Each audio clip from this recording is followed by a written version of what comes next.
నమస్తే. భగవద్గీతలో 11వ అధ్యాయం విశ్వరూప సందర్శన యోగంలో 7వ శ్లోకము. ఇహైకస్థం జగత్కృత్స్నం పశ్యాద్య సచరాచరం మమ దేహే గుడాకేశాయచ్చాన్యద్రష్టుమిచ్చసి.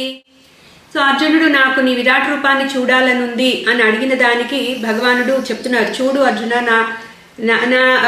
నా యొక్క శరీరంలో నా ఈ రూపంలో వివిధ రకాలైన ఆశ్చర్యకరమైన దివ్యమైన వస్తువులు, పదార్థాలు, జీవులు అన్నీ ఉన్నాయి, చూడు అని చెప్పి ఇప్పుడు అంటున్నారు. ఇహై కస్థం జగత్ కృత్స్నం. ఇహై అంటే ఇక్కడే సమస్త జగత్తుని నా శరీరంలో చూడు. ఇహై కస్థం జగత్ కృత్స్నం. కృత్స్నం అంటే ఎంటైర్ క్రియేషన్. జగత్ కృత్స్నం పశ్యాద్య సచరాచరం. సో ఈ జగత్తులో చరాచర వస్తువులు, జీవులు అన్ని చాలా ఉంటాయి. అంటే కదిలేవి, కదలనివి కూడా. ఇటువంటివన్నీ కూడా మమ దేహే గుడాకేశ. గుడాకేశ అంటే అర్జునుడిని గుడాకేశ అని సంబోధిస్తున్నారు.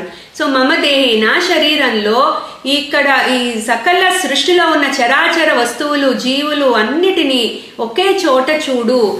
ఒక రాశిగా, ఒక పైలప్ చేస్తే ఎట్లా ఉంటాయో ఇవన్నీ అలా దర్శించు నా శరీరంలో, లేకపోతే నా శరీర భాగాలుగా దర్శించు అని యచ్చాన్య ద్రష్టుమిచ్చేసి. సో నువ్వు కోరుకున్నావు కదా, చూడు, నువ్వు చూడాలని కోరుకున్నవన్నీ చూడు. యత్ అన్యత్ అంటే ఇంకేదన్నా కావాలన్నా కూడా చూడు. ఇక్కడ ఇహై కస్థం జగత్ కృత్స్నం. సో నా శరీరంలో నీకు ఏది కావాలంటే అది చూడు అని భగవానుడు చెప్తున్నారు. క్లీం కృష్ణాయ నమః.